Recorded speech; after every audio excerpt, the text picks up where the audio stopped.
말합시다. 은혜는 은혜는 고난의 포장지 안에 있다. 고난의 포장지 안에 있다. 다시 한 번 더 시작. 은혜는 고난의 포장지 안에 있다. 은혜는 고난의 포장지 안에 있다. 예. 은혜로 구원을 받습니다.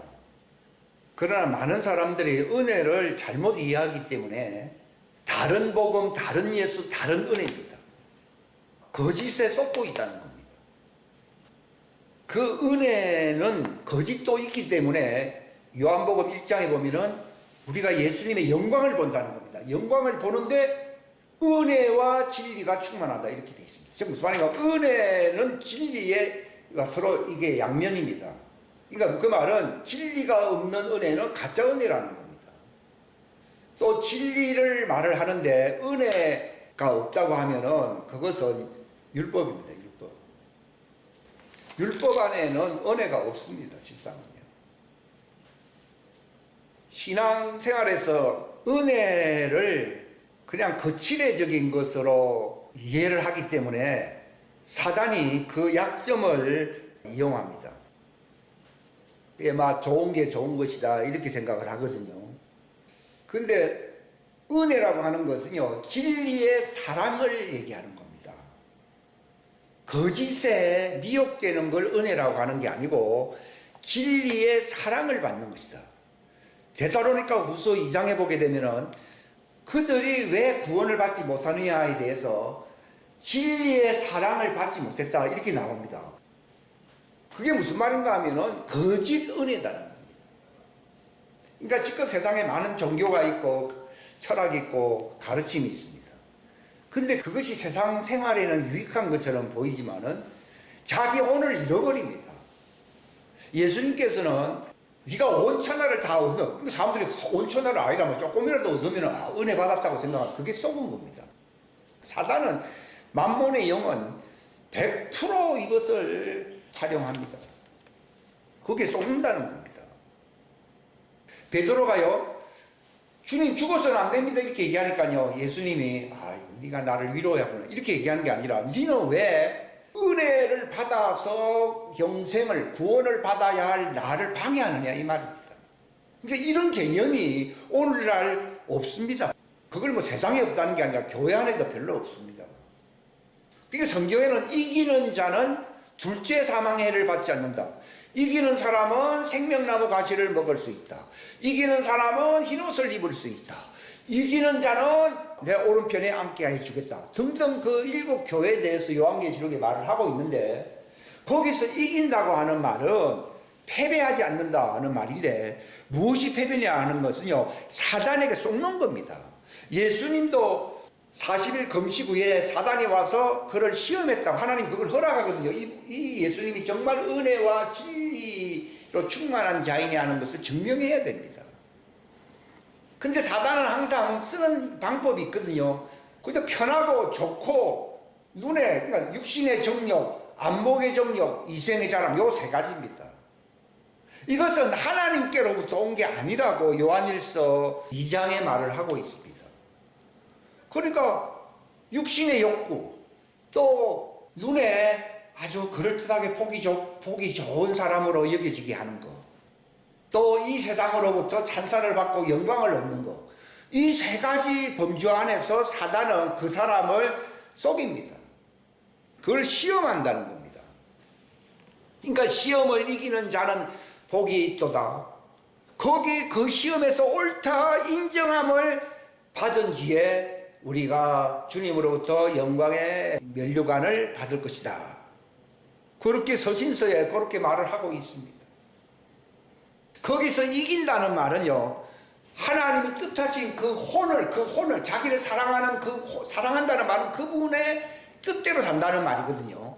그분의 뜻대로 사는 자들이 주님을 사랑하는 사람인데 그 뜻대로 사는 사람들을 위하여 예비하신 것은 일반 육에 속한 세상의 사람들은 귀로도 눈으로도 보거나 들은 적이 없다는 것입니다.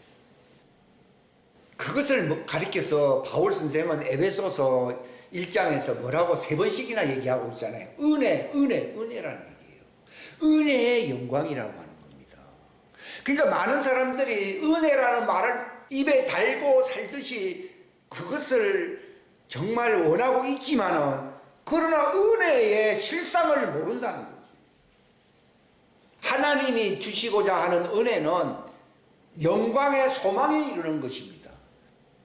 그때 그 영광이 뭡니까? 부활입니다. 부활.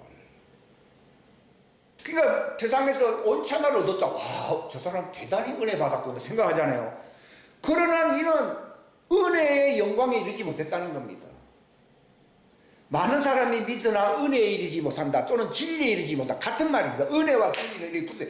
진리가 없는 은혜는 이거 온천하를 좋아하는 거 굉장하지요. 그러나 그건 진리가 아닙니다. 예수님은 은혜만 있는 게 아니라 은혜와 진리가 있는 거예요. 그러니까 진리의 사랑이 은혜입니다. 이런 개념을 확실하게 알고 있어야 됩니다. 그러니까 이 은혜의 영광, 에베소서에 우리가 뭘 찬양한다고요? 그 은혜의 영광을 찬양한다고 그러잖아요.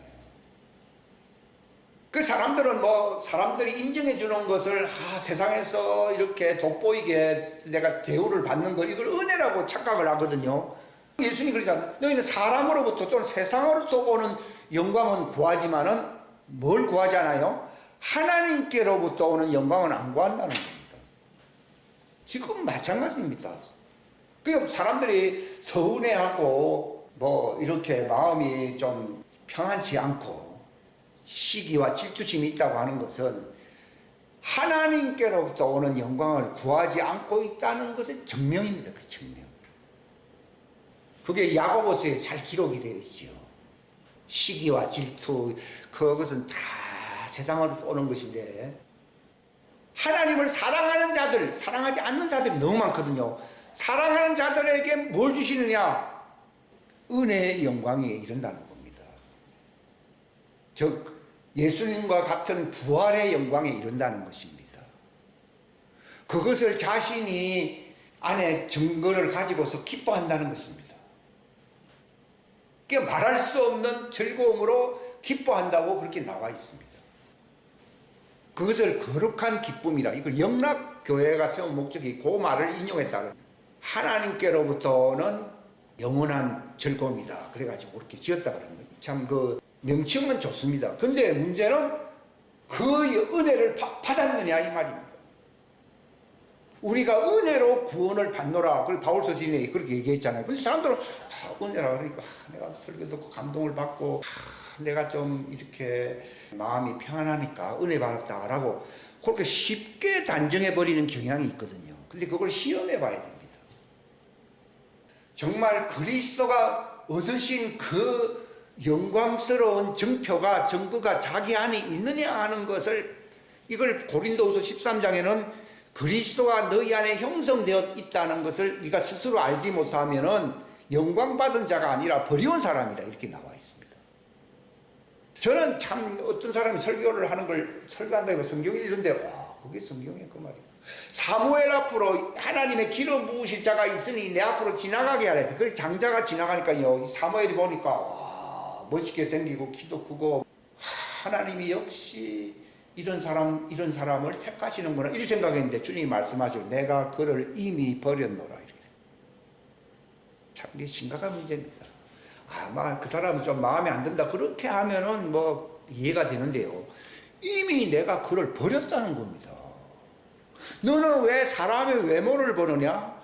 나 여호와는 사람 속을 보느니라 이렇게 나와 있거든요. 그러니까 하나님을 사랑하는 자가 아니라는 겁니다. 내가 하나님을 사랑한다고 하는 말은 하나님이 주시는 은혜가 있는 거예요. 내가 아무리 말로는 사랑한다 이런 말을 할 수가 있어요. 내가 열심히 뭘 하고 이런 식으로 생각을 했어요. 근데 하나님께로부터 오는 그 은혜, 이게 영광에 이르는 거예요. 이게 진짜 진리입니다. 이게. 그러면은 말할 수 없는 즐거움이 있다는 것입니다. 그게 제가 처음에 서두로 말씀드렸다시피 하나님의 은혜는 신비입니다. 신비. 일반적으로 육신적으로 사람들이 쉽게 생각할 수 있는 그것이 아니라는 겁니다. 이것은 하나님 안에 있는 그 즐거움, 하나님은 앞에도 즐거움이 있고 옆에도 기쁨이 충만하다고 시편 16편에 얘기하고 있잖아요. 하나님은 은혜와 인자가 충만한 분이시다라고 출애굽기 등등 말씀을 하고 있습니다. 근데 하나님은 자기의 뜻을 따르는 사람들, 그걸 믿음을 가진 사람들이거든요. 믿음이라고 하는 개념이 다 자기 주관적입니다. 은혜도 그러니까 다를 수밖에 없습니다. 그러니까 하나님의 뜻을 따른다는 겁니다. 그게 믿음인데, 저게 하나님을 사랑하는 것인데, 하나님은 자기를 사랑하는 자들을 위하여 예비하신 것이 있다. 그게 은혜입니다. 이거 아무에게나 주어지는 것이 아니라는 것입니다.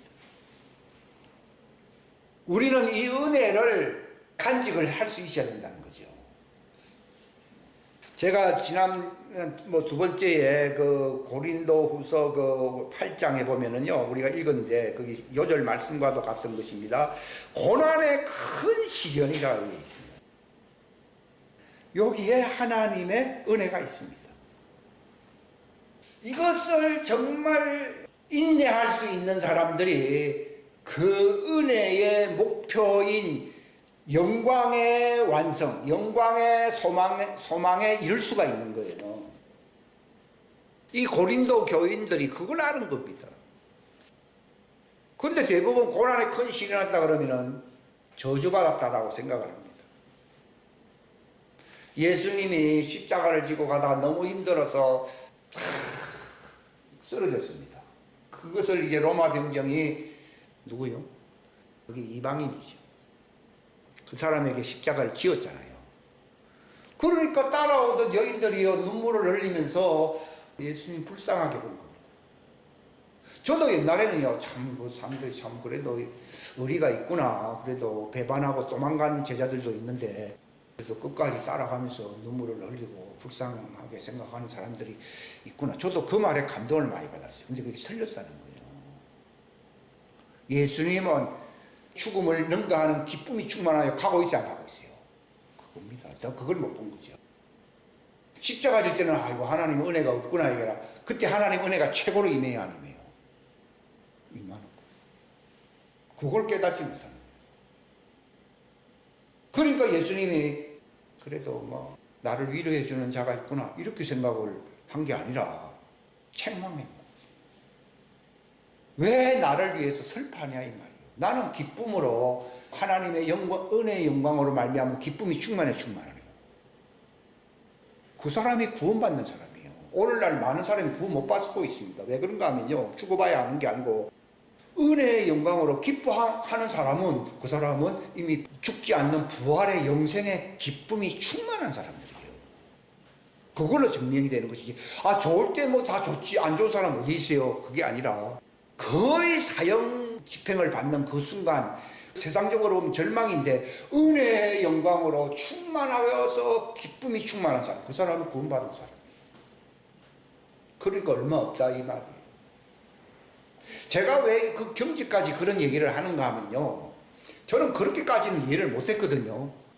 그런데 그게 그 말이네 하고 깨달아지는 순간에 할례가 마지막 완성되어야 할 할례가 일어난 거예요. 무슨 정과 욕망에서 어떻게 돼요? 끊어져 버린 거예요. 그 여인들이 예수님을 향해서 동정하고 눈물 흘린 것은 그 정과 욕망이 있지 않았어요? 가득하거든. 베드로가 주여 죽지 마소서 하니까요, 예수님이 네가 나를 인정하고 그런 게 아니라 그것은 정과 욕망의 뒤에 그 정과 욕망 속에서 사망이 왕노릇하는 사단이 있지 않았어요? 있습니다. 사단은 정과 욕망의 옷을 입고서 사람들 뒤에 이렇게 붙어 있다. 어떤 사람을 이렇게 보니까 그 어깨 위에 그 원숭이가 있다고, 푸른 원숭이가 있다고 해서 지금 저 사람이 왜 그렇습니까? 그러니까 그게 바로 만몬의 영과 정과 물질과 그 즐거움의 악한 영에게 늘 함께 마치 앵무새를 데리고 다니는 사람이 있듯이 그 원숭이를 갖고 다닌다는 거예요. 자기가 좋아하니까. 저는 그걸 한 20년 전에 그걸 저기 간정책에서 제가 봤는데요. 그럴 수 있겠구나. 근데 그게 나하고 어떤 관계가 있는가? 그게 정과 욕망이고. 그러니까 예수님이요, 내 혈통까지도 미워하지 않으면 그거 안 하거든요. 다 팔은 안으로 굽고 다 좋아하더라고. 그런 내 제자가 아니라는 겁니다. 저는 그것은 너무 조금 말로는 안 해도 극단적이다 하는데 문제는 나에게 정과 욕망이 그대로 붙어 있다는 것에 내가 놀란 거예요. 근데 그것을 끊어버리는 것은요, 십자가를 졌다는 말이 정과 욕망을 끊어버리는 거예요. 정과 욕망을 끊어버리면 내 자신을 부인해요, 부인 아니에요. 그 맛에 살잖아요, 인간들이 다. 근데 그걸 끊어버리란 말은 다 끝났다는 얘기거든요. 그게 하나님이 최종적으로 주시는 고난입니다. 그래서 저도 그것이 미완성이었기 때문에 뭔가 되는 것 같았는데 내나 원위치 되더라고요. 이는 혈통으로나 육정, 그게 정과 욕망과 다 관련되거든요. 사람들이 뭐 육체로 태어나는 것이 다 정과 욕망에서 태어나잖아요. 출생 자체가 그렇잖아요. 그렇잖아요.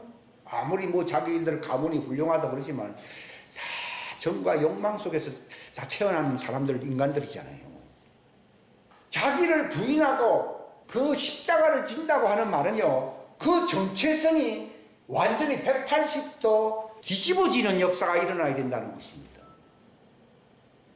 그런데 끝까지 그림자가 따라다닌다는 말이 있듯이요, 정과 욕망이라고 하는 이 그림자가 나를 따라다닙니다.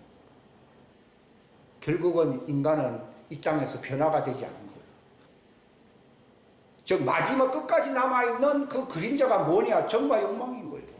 행동은요 좀 절제할 수 있고, 조금 버릇은 좀 세상 윤리적으로나 뭐 종교적으로 절제를 완화시킬 수 있지 않습니까? 물론 그 버릇이 또 나타나긴 하지만은 그 뿌리가 뭔가 하면요, 그 옛사람의 그 뿌리가 바로 정과 욕망이요, 그 출생 자체가 거기서 나왔기 때문에요. 이는 혈통으로나 육정으로 태어난 자들이고, 그러나 영접하는 자 곧 그 이름, 이거 포실리티라는 말을 제가 했잖아요. 포실리티, 그 시설이라는 뜻인데, 이것은 주님의 성전 신부가 된다는 걸 얘기하거든요.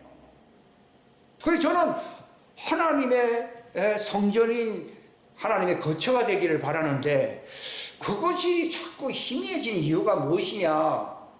그게 바로 죄 있다고 고백하면은 거짓말하지 않는 것이고, 나는 정과 욕망은 본래부터 없어야 하는 사람, 그건 다 거짓말이고, 그러니까 끝까지 남아있는 그 마귀가 끝까지 붙어서 끈덕지게 붙어 다니는 게 뭐냐? 그 정과 욕망이에요. 그게 자기 자신이에요. 그걸 부인하고 그걸 십자가에 못 박아야 된다. 근데 말은 들어도요, 그게 너무 엄청나기 때문에 생각조차 힘들더라고요. 근데 사람으로서는 할 수가 없는데 하나님은 하시 안 하시오. 그러니까 하나님은 하시는데, 내가 정과 욕망의 바다 거품 속에서 허우적거리고 있는데 주님은 내 손을 잡는다는 거죠. 요게 이제 마지막 은혜입니다. 그래서 원덕 위를 이렇게 끌어올렸다는 얘기를 했잖아요. 그게 바로 인간들이 끝까지 놓지 못하고 자기 스스로의 힘으로는 할 수 없는 것이, 하나님은 그림자가 없는 분이라고 돼 있어요. 근데 인간이라고 하면은 아무리 훌륭해도 반드시 그늘진 데 어두움이 있어야 안 있어요. 있잖아요. 그게 바로 자기 존재 자체, 그게 그 자아입니다. 왜냐하면 혈통으로 육정으로 태어났기 때문에. 그겁니다. 그걸 아셔야 됩니다. 그거는 내 힘으로 안 됩니다. 결국은 예수님이 왜 구원자가 되시는가 하면요, 배 안에서는 다 집어던지고 뭐 다 할 수 있는데 바다 물결에 떠밀려가는 이 배를 어떻게 할 도리가 없습니다. 그것은 바깥에서 해야 됩니다. 배를 예인한다 그런 말을 쓰잖아요. 하지 아니하면 구원을 못 받습니다. 그러니까 깨달은 게 그겁니다. 그때까지는 구원받은 게 아니구나. 구원을 이루라 하는 말을 빌립보서 2장 12, 13절에 하고 있잖아요. 욥에게도 욥이 뭐 잘난 채 막 떠들고 했지만도 고난은 심해지고 이제는 희망이 없어질 때에 친구들이 자기를 돕는 자들이 아니고 이제는 낭망 속에 있는데 하나님이 어디 속에 나타나셨다고 되어 있습니까? 욥기 38장이에요. 광풍 속에서 나타났다는 거예요. 그러니까 하나님은 이 고난을 딱 직면할 수 있는 사람들에게, 욥아, 네가 본래 어디에 있었던 존재이냐? 왜 너는 네 자신에 쏟고 있느냐? 네 자신에 의해 쏟고 있느냐 하면서 그를 끄집어내잖아요. 그러니까 그 어떤 인간도 자기 힘으로는 구원받을 존재가 아무도 없는 거다. 나도 마찬가지인 거야. 하나님이 나타나서 손을 잡아주지 않으면 언덕 위에 새벽이 올 수가 없어요. 이것을 내가 오라 나는 괴로운 사람이었습니다. 그러나 바울은 나중에 뭐라 말했습니까? 내가 기뻐하노니 나를 건져주셨다 그러잖아요. 근데 그 다른 경험은 다 있는데 그 경험이 없는 거라. 그러니까 자기를 자랑해요. 내가 그래도 고생은 했지. 그러나 군인 받은 건 아니잖아요. 고생은 했어요. 구원은 고생을 했다는 것이니까 스스로 빠질 수 없는 늪이 왜 무서운 줄 아십니까? 움직이면 움직일수록 더 내려갑니다. 이게. 그거는 뭐 외부의 도움을 통해서 반드시 끌어내셔야만이 그 구원을 받습니다. 그게 욕망과 자기 자신, 자기의, 자기 굴레를 못 벗어난다. 그런데 실제로 그렇습니다. 구원을 받는 경험이 없는 거라. 그게 은혜로 구원받는다는 말이 내가 고생을 받는데 내 마음이 위로가 된다. 그런 거 아니에요. 위로받으면서 죽습니다. 욕도 뭐 고난 속에서 괴로워하지만 자기 스스로 자위하면서 있습니다. 구원받습니까? 못 받습니다. 그대로 빠집니다. 광풍 속에 폭풍 속에 하나님이 욥에게 나타났다 했습니다. 내가 너의 구원자, 즉 고난의 포장지 속에 하나님이라는 은혜는 하나님입니다. 진리도 하나님이고 은혜도 하나님입니다. 자기 스스로 구원하고 스스로 사는 자는 있습니까? 없습니다. 그게 은혜라는 뜻입니다. 저는 은혜라는 말이 너무 가볍게 여겼다고 하는 것을 제가 알았습니다. 그걸 첫날부터 얘기하기는 참 그렇고 이제 물을 흐르듯이 이렇게 우리가 알고 있는 개념을 이용해서 했지만도 마지막 제가 오늘 드리는 것은 결론입니다. 하나님은 폭풍이라고 하는 고난 속에서 자기를 바라는 자들에게 나타납니다. 그럴 때에 사람들은요, 그분을 피하는 경우가 거의 대부분입니다. 그런 경우가 있다 할지라도. 제자들이 배를 타고 가잖아요. 한밤중에요. 아무리 노를 저어도 어떻게 할 수가 없는 밤 사경이 되었는데 그때 주님이 나타나야 하잖아요. 밤 사경에 폭풍 속에서 물결위를 걸어오시는 분이 있어야 했어요. 그게 은혜입니다. 왜 예수님은 그날 밤에 그 지경에 제자들이 임계치에 전혀 할 수 없는 경지에 이르게 했습니까? 은혜를 알게 하려고 하는 거예요. 그러니까 교회를 오랫동안 저도 뭐 다닌 정도가 아니잖아요. 근데 은혜의 본질을 모르고 있습니다. 그분만이 그 폭풍호 속에서 그 고난을 바퀴를 삼아 가지고서 이렇게 오시는 분이에요.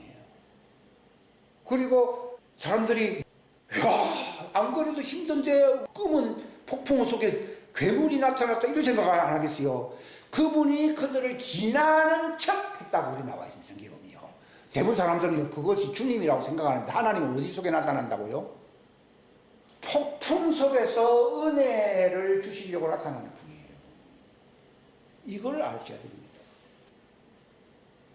그러니까 욕망에서부터 일단 나와버린 거예요. 그러니까 얼마나 편한지를 모르겠더라고요. 그걸 말은 하는데 실상은 나는 여전히 남아있거든요. 은혜는 내가 육체 안에 있는 그 윗산에서부터 언덕 위로 그분이 있는 그 내 안에 거하라 그랬잖아요. 그게 은혜로 됩니다. 사람들은 노래만 부르면 예수 안에 거하는, 저도 그런 노래 많이 부르거든요. 근데 은혜로만 너희는 내 안에 거하라 그 말입니다. 이 경지를 알면요, 다른 건 하나도 재미없습니다. 옛날에 뭐 재미나는 거 있는 거는요, 다 정과 정이 있으니까 누가 그립고 좋고 하잖아요. 정과 욕망이라는 신기로 이 환상 속에 사람들이 살고 있어요. 이 잣대리 부셔져야 됩니다. 그 환상과 같은 신기루라고 하는 그걸 실상이라고 생각을, 마귀가 말하는 환상을 실상으로 보게 만든 거죠. 신기루, 정과 욕망이라고 하는 그 인생을 70년, 80년 사람들이 구원 못 받습니다.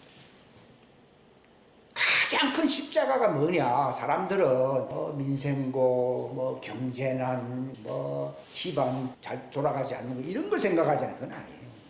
그런 거는 도리어 더 빨리 이룰 수 있게 도와주는 겁니다. 그런 일이 왜 자꾸 많이 나타나느냐? 실상을 붙들게 하려고 정신 차리게 하려고 하는 하나님의 수단일 뿐이고 거기서 빠져나오게 하는 거예요. 불교인들은 그걸 연구를 했다기보다 거기에 대해서 허무함을 느꼈는데 목적에는 이르지 못한 거죠.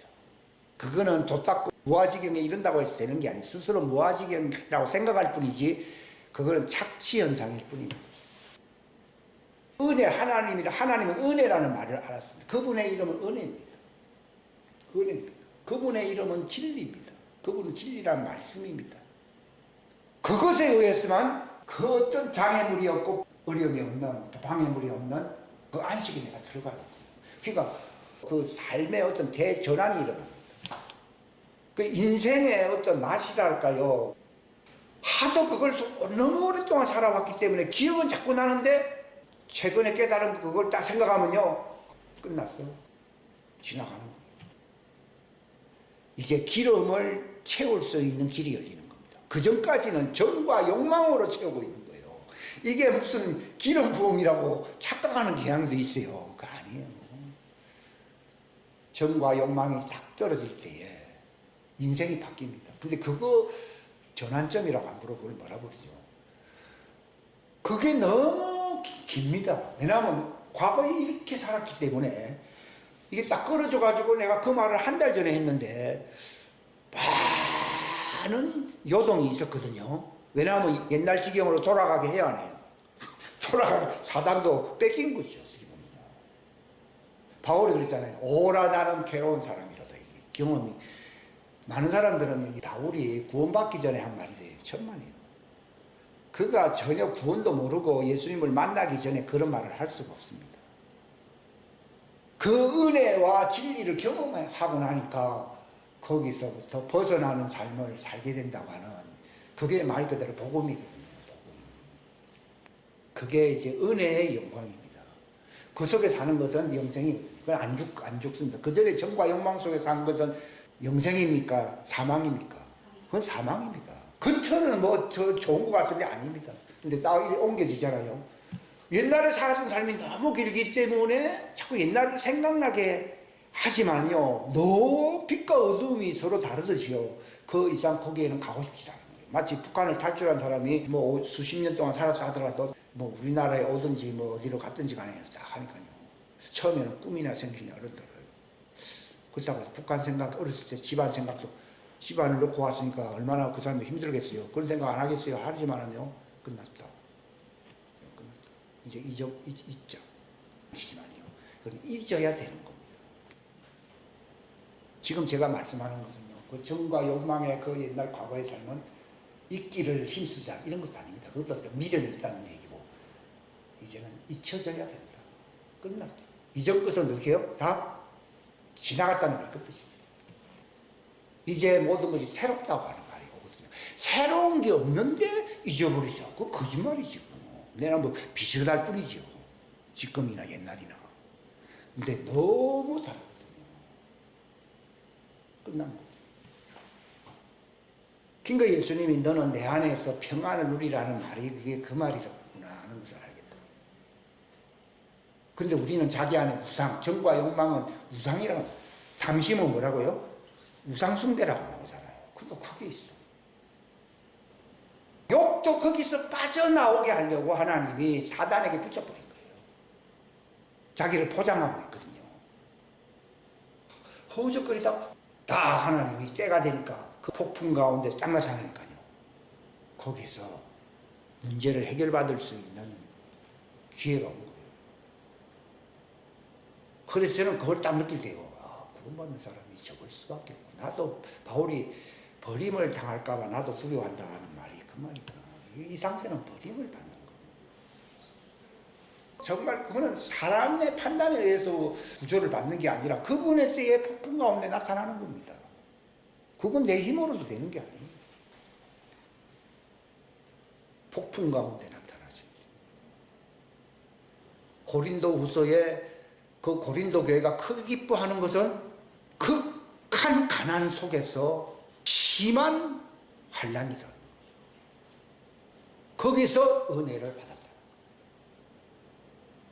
요게 진짜 은혜입니다. 이게 은혜와 진리가 충만하게 되는 예수님의 부활의 영생에 이르는 경지를 두고 얘기하는 겁니다. 그 한 경험이 그 은혜와 진리라고 하는, 이거 많은 사람이 배우나 어디에 이르지 못한다고요. 그 은혜와 그 진리입니다. 은혜하면 진리입니다. 경지에 이르는 것입니다. 이렇게 될 때에 말할 수 없는 기쁨이 있습니다. 아, 내가 구원을 받았구나. 아, 내가 영생을 이제 누리게 되는구나 하는 안도의 순간, 내가 쏟고 살았네. 욥에게서 큰 시험이 뭔가 하면요, 자기 의로서 자기를 위로하고 그래도 하나님은 내 편이야 하면서 하는 그것이 사단의 고도의 속임수입니다. 이게. 여기서 항복하고 싶어도 항복이 잘 안 됩니다. 사람들은 거기서 항복하고 싶은 마음이 없어요. 끝까지 자기가 잘난 거예요. 하는데 하나님은 폭풍 속에 나타나니까요, 그때 욥이 탁 무너진 거예요. 거기서 욥이 무너진 거예요. 그러니까 그분의 말씀이 들어오기 시작한 것이고, 눈으로 그분을 보게 되고 자기 의를 완전히 내버리게 됩니다. 자, 이거 본문을 보면서 이제 설명을 하는 게 낫겠네요. 이 시편 105편 처음에 보면요, 아까 우리가 다 읽었잖아요. 시편 105편 17절에 하나님의 말씀이 임할 때까지거든요. 그 전까지는 자기 생각, 자기 사상이에요. 하나님의 말씀만이 진리지 자기 생각은 진리가 아닙니다. 예? 자기도 형님을 비판하고 고통을 느끼는 생각이 왜 없겠어요? 그때는요, 하나님의 말씀이 다 각색이 돼가지고서 자기 속에 임합니다. 근데 감옥에 들어가면서 내가 이렇게까지 살아야 되냐 하는 생각도 안 들겠어요? 근데 하나님의 말씀이 임할 때까지. 그전에는요, 이게 말씀이 굴절됩니다. 굴절. 자기 생각과 이렇게 조화를 이루려고 합니다. 그때 하나님의 말씀이 임하니까 은혜가 임해요, 안 임해요? 임하는 거예요. 그러니까 은혜와 진리가 충만하다. 이게 뭡니까? 그를 단련하는 거죠. 다 이게 완전, 여기 단련이라는 말은 완전한 하나님의 형상이 되었다 이 말입니다. 이게 그리스도가 너희 속에 형상화되기 위해서 내가 해산하는 수고를 한다고 나와 있잖아요. 이게 다 그렇게 됩니다. 그냥 너무 외롭고 너무 답답하고요, 이렇게밖에 안 되는데요, 거기서 하나님의 말씀이 임합니다.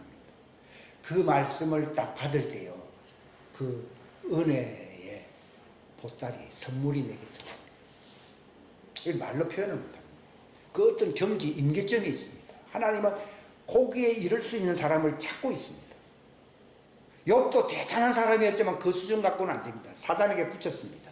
친구에게 배신당했습니다. 완전히 낭떠러지에서 떨어졌습니다. 그럼에도 자기의 의를 내세우려고 스스로 자위하려고 노력을 많이 하잖아요. 그때도 아니었습니다. 그 절망이었습니다. 죽음이었습니다. 그때 하나님이 나서 자기 의가 무너지려고 할 그 어떤 임계치가 있어요. 임계점. 거기에 폭풍우를 속에서 그분이 나타나신 겁니다. 그때 그분의 말씀이, 옛날에도 말씀을 많이 들었겠죠. 그런데 각색된 것이고 굴절된 말씀입니다. 진짜 생생한 말씀이 딱 들어옵니다. 그게 진리입니다. 그때 저희를 진리로 거룩하게 하옵소서 그랬습니다. 무슨 말입니까? 너희가 진리에 순종함으로 너희 혼이 깨끗해졌다고 얘기하고 있습니다. 그때 진리가 들어올 때 내 혼이 깨끗해집니다. 씻어집니다. 그 마음이 청결한 자는 복이 있나니 하나님 본다. 그때 하나님 예수님을 보게 됩니다. 그게 임합니다. 그게 구원입니다. 요셉도 마찬가지입니다. 처음엔 자랑도 하고 했지만 결국은 팔려가게 되었고, 거기서 잘을 나갔다가 감옥에까지 들어가게 되었고, 거의 절망으로 가고 있지 않습니까? 그게 고난이지 않습니까? 극심한 고난 속에 있지 않습니까? 거기에 하나님의 은혜, 폭풍으로 임하시는 하나님의 은혜가 있지 않으세요? 말로서 표현으로서는 알 수 없습니다. 이걸 경험하셔야 됩니다. 그게 하나님의 부르심의 목적이 완성된 것입니다. 그를 단련했다고 얘기하고 있습니다. 그 다음에 마가복음 9장 43절에 보면요, 너를 실족해 하거든 눈을 빼버리고 발을 잘라버리고 손을 잘라버리라고 나와 있거든요. 저는 이게 살아남을 자가 있습니까? 제대로 지체를 구비한 사람이 있을 수 있습니까? 이런 질문을 한 40년 이상 했습니다. 그런데 이게 무슨 말인가 하면요. 할례라는 말도 잘라버린다는 얘기거든요. 요 말을 그냥 겉으로만 들으니까 생사람 잡는 걸로 보이는 거예요. 이게. 근데 사람의 본질은 육체에 있습니까? 혼에 있습니까? 그거 아무리 혼은 뭐 노름 좋아하고 뭐 노는 거 정과 욕망 속에 살아야 살아요. 사는데 발가락 자르고 손가락 자른다고 해서 문제가 해결되는 건 아니거든요. 그런데 욕망과 정은 핵심은 어디에 붙어 있습니까? 혼에 붙어 있잖아요. 그 감정에 그 마음에 붙어 있잖아요. 그잖아요. 이걸 잘라버리자는 거예요. 마음이 완전히 바뀌어버려야 그 옛날 사람으로 안 돌아가는 것이지 육체가 불구가 됐다고 해서 옛날로 안 돌아가는 게 아니라는 거예요. 약간의 유익은 있겠죠. 그러나 불구자가 되는 거예요. 우리가 이 환란이라는 개념을 잘못 알고 있는데요. 주님이 알게 해주신 게 뭔가 하면요. 육체가 힘들고 생활이 힘들고 민생고 문제, 집안 문제 때문에 사람들은 환란이라고 생각을 하는데 실제로 환란은요. 내 속사람, 하나님께로 돌아가야 할 내 혼과 내 영과 내 육이 투쟁을 해야 해요. 이 투쟁이 환란이라니까. 그러니까 사람들에게 있어서 이 고민이라고 하는 것이 이게 단순히 육신적인 문제가 아니라는 거예요. 이거는 하나의 보조적인 수단일 뿐이고 근본적인 것은요. 자기의 속과 겉의 투쟁입니다. 그러니까 예수님이 영 안에서 가난한 사람이라 그랬지. 육체로 가난한 사람이 얼마나 많습니까? 영 안에서 가난한 사람이 복이 있나니 되어 있습니다. 의에 줄이고 목마르다고 하는 것도 내나 그 수준을 얘기하는 겁니다. 또 애통하는 자. 바울이 애통했잖아요. 오라 나는 공고한 사람이라는 말이 그가 감옥에 있고 신세 타령을 하기 위해서 그 말을 한 게 아니라는 겁니다. 이 사망의 육체에서 누가 나를 건져내랴. 정과 욕망의 사슬에서 누가 나를 끊어서 옮겨놓으려. 이걸 얘기하는 거예요. 이게 죄와 사망의 법에 매여 있는데 바로 예수님이 은혜라고 하는 생명의 성령의 법으로서 이렇게 나를 이렇게 잡아서 이끈다는 거예요. 여기 가장 큰 기적입니다. 이게 바로 요나의 표적입니다. 요나가 자기 힘으로 육지에 나왔습니까? 하나님이 나오게 했습니까? 그게 요나의 표적인 거예요. 요나의 표적을 경험한 사람이 별로 없어요. 그건 사람이 바뀌는 거예요. 다른 뭐 그런 은사적인 기적은 있잖아요. 그러고서도 버림받고 얼마든지 멸망할 수 있습니다. 근데 요나의 표적을 경험한 사람은 절대로 지옥이나 사망에 이르지 않습니다. 그걸 자랑합니다. 그걸 가리켜서 바울 선생이 뭘 자랑한다고 했습니까? 예수 그리스도의 십자가 외에는 자랑할 게 없어요. 왜냐하면 그리스도의 십자가를 경험했다는 말이 그겁니다. 할례. 정과 욕망의 죄와 사망의 법이 이게 묶여 있거든요.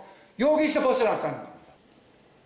왜 썩는가 하면 또 좋은 것도 있잖아요. 정과 욕망이라고 하는 것이 집안 사람한테 인정받고 혈통으로부터 대접받고 또 내가 집안에서 높은 사람이 되고 내가 자랑할 게 있고 내 혈육으로 장기가 있고 그러면서 내가 뭘 좋아하고 그 맛에 인생 살잖아요. 그런데 거기서 완전히 끊어져 버린. 그게 알고 보니까 죄와 사망의 법의 사슬에 내가 매여 있는 겁니다. 이걸 바울이 발견했으니 은혜입니다. 이게 하나님의 말씀을 딱 듣고 나니까 내가 속은 삶이구나 하는 것을 안 겁니다. 진리를 아니까 하나님의 은혜가 생명의 성령의 법이라고 하는 은혜가 임해서 나왔어요, 안 나왔어요? 나와버린 거예요. 그게 축복입니다. 그전에는요, 말씀이 좋은 게 좋은 거라 하면서 그런 말씀으로 진짜 진리를 못 듣습니다. 오라 나는 공고한 사람이로다. 거기에 이럴 때에 하나님이 이렇게 옮겨버립니다. 아, 너무 이 땅에 사는 게 너무 좋아요. 아, 나를 더 풍요롭게 해주십시오. 하나님이 하고 싶어서 하는 게 아니라 인간은 로봇가 아니기 때문에 그 경지에 이르지 아니하면 하나님도 돼지에게 진주를 던지는 것 같으니까 안 합니다. 그게 하나님의 은혜가 언제 임하느냐? 오라 나는 괴로운 사람이로다. 누가 나를 이 정과 욕망의 옛사람에서 나를 벗어나게 할 수 있느냐? 이게 종교에서 그 문제를 해결하지 못한다는 것입니다. 이게 하나님의 진리의 말씀이 들리고 그걸 받아들일 때 여기 믿음이 생긴 거거든요. 그 전까지는 자기 믿음이에요. 딱 생기게 될 때에 하나님의 은혜 안으로 들어가야 안 들어가요. 그게 로마서 5장에 보면 나오잖아요. 우리가 이 믿음을 통해, 이 믿음이 보배로운 믿음이지, 진리의 말씀, 각색되지 아니한 순수한 말씀, 우리를 할례시키고 정화시키는 그 말씀이 내가 오라 괴로운 나 스스로 어떻게 할 수 없는 사람이로다 하고 죄 있다고 자백하게 될 때에 딱 끊어져. 너무 좋은 거죠. 다른 건 바뀐 건 아무것도 없습니다. 근데 하나님의 말씀이 생생하게 들리는 거하고 그 다음에 은혜로 내가 변화된다는 것을 경험하게 됩니다. 나의 나된 것은 하나님의 은혜라고 바울이 얘기했잖아요. 이걸 경험하게 됩니다. 그러니까 예수님은 가난한 사람들에게 복음을 전하라는 말은 극빈자들, 돈이 없는 사람, 그걸 얘기하는 게 아니라 그 자아에서 벗어나려고 하는 가난한 사람들이 있어야 있어요. 자기의 욕망으로 채우는 이 부자들이만 거의 다 욕망의 부자들이잖아요. 거기서 그것에서 가난해지라 이 말입니다. 그러니까 나는 괴로운 사람이다 이 말이 나오는 거예요. 극심한 가난. 그때는 마음이 가난한 자는 복이 있나니 천국에 이렇게 해봐야 아무 소용이 없거든요. 그 성경을 다시 보게 됩니다. 이렇게 보면요. 그냥 그 말씀이 그냥 양날성 금이요, 금 아니에요. 금이요. 그러니까 누가 보겠냐. 이게 이제 애통하고 의에 줄이는 거죠. 자기 의는요, 정과 욕망과 관련되어 있습니다. 욥도 그랬습니다. 근데 이제 의에 줄이고 굶주린 자가 됩니다. 이거는 내가 그렇게 하리라 해서 되는 게 아니라 그 할례를 경험하게 되니까 완전히 이 언덕으로 예수님 아니거든요. 너는 내 안에 가라는 말이 무슨 말인지 알았습니다. 그게 전혀 다른 경지입니다. 그분 안에 거하는 자마다 그때는 죄를 알지도 범하지도 않는다고 나와 있잖아요. 딱 그 경지로서. 그러면 이게 천국이거든요. 여기 있고 저기 있는 게 아니라 그 경지가 천국입니다. 그러니까 다른 거는 다 재미없어요. 사망이에요. 저건 좋은 거 아닌데 쏘고 있어요. 다 50년, 60년 자랑할 것도 없어요. 하늘이 저 너무 좀 예수님 은혜로 구원받는다는 말. 이 말 한마디예요. 이게 진리의 말씀이 내게 들어와가지고서 내 혼을 깨끗하게 해야 해요. 함으로써 이 말씀을 전해줄 수 있도록 형제를 사랑하는 거예요. 서로 사랑하라는 말은 이 말을 던지는 겁니다. 와, 너무 좋은 거죠. 왜냐하면 내가 살아났으니까. 제가 옛날에 연당 가서 먹은 경험이 참 옛날에 많습니다. 10살 때. 우리 그때는 막 거의 다 그랬습니다. 근데 이제 토하고 이렇게 하고 나는데 그때 답답했는데 찬바람 신선한 공기가 들어오면서 나는 호흡을 하는데 살았구나. 그렇게 되잖아요. 이게 예수님의 영의 생기가 내 속에 다 들어오는 거야. 살아. 자기 자랑할 게 있어요, 없어요? 없어요. 뭐 억지로 겸손한 거 그런 것도 없어요. 뭐 살아난 사람이 뭐 억지로 뭐 겸손한 거 살아. 내 혼이 순수해져 버렸습니다. 그래서 사람들을 보는 안목이 달라집니다. 그래서 다른 거 얘기하지 않고 당신도 벼랑 끝에서 예수님의 언덕으로 돌아가는 은혜가 임하기를 바라는 겁니다. 근데 사람들은 배부르거든요. 배부른 사람에게는 어찌할 도리가 없다는데. 영 안에서 가난해야 되는데, 극심한 가난이 있어야 되는데, 의에 줄이고 목말라야 되는데, 자기 의에 배부른 사람들이 너무 많은데, 하나님인들 어떻게 하래? 할 수가 없는 거라. 기도하겠습니다. 하나님 아버지 감사. 귀한 시간 주셔서 감사합니다. 바울의 은혜를 받음으로 내가 그 은혜로 구원받는다고 말했습니다. 그 신선한 하나님의 진리의 말씀을 믿음으로 받음으로 하나님의 의에 이르렀다고 로마서 1장에 바울이 말했습니다. 하나님 그 즐거움 말로 할 수 없다고 했습니다. 사망에서 생명으로 옮겨지는 기쁨이라고 말했습니다. 지옥에서 하나님의 왕국 안으로 들어가는 경험을 가졌습니다.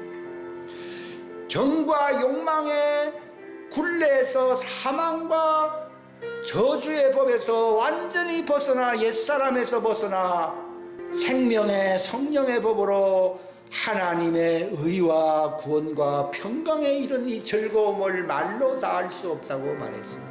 하나님이 너무 단순한 말씀이지만 폭풍 속에 임하신 하나님의 은혜가 욥에게 임함으로 진리가 들어오므로 그의 혼이 자기 의에서 벗어나게 되므로 회개함으로 즐거워하게 되었고 자기의 신분, 자기 자아, 참된 자아를 발견했던 것입니다. 욕망과 정에서 조리돌림을 받았던 옛 과거의 삶이 이제는 끝나고 정말 진리를 통하여 혼이 정상화되어 자기의 존재성을 알게 되고 예수님 안에서 즐거워하는 삶을 살아야 된다고 성경은 말씀하고 있습니다. 하나님이 단순한 이 말씀을 통하여 이제는 정과 욕망을 잡는 혼이 아니라 지혜로운 신부가 기름을 예비하는 것처럼 이제는 하나님의 생기의 진리의 말씀 생명수 강으로 내 혼을 가득히 채우고 넘치게 함으로 이 진리를 증언할 수 있는 자로 살게 하시는 은혜를 감사합니다. 진리에 이르지 못하고 은혜에 이르지 못하는 자가 아니라 이 놀라운 하나님의 부르심의 소망과 그 영광의 은혜의 영광의 경지에 반드시 그 수준에 이름으로 자기의 혼을 잃든지 빼앗기든지 하는 어리석은 자가 없게 하여 주옵소서. 진리에 이르고 은혜에 이르는 자들이 되게 하시옵소서.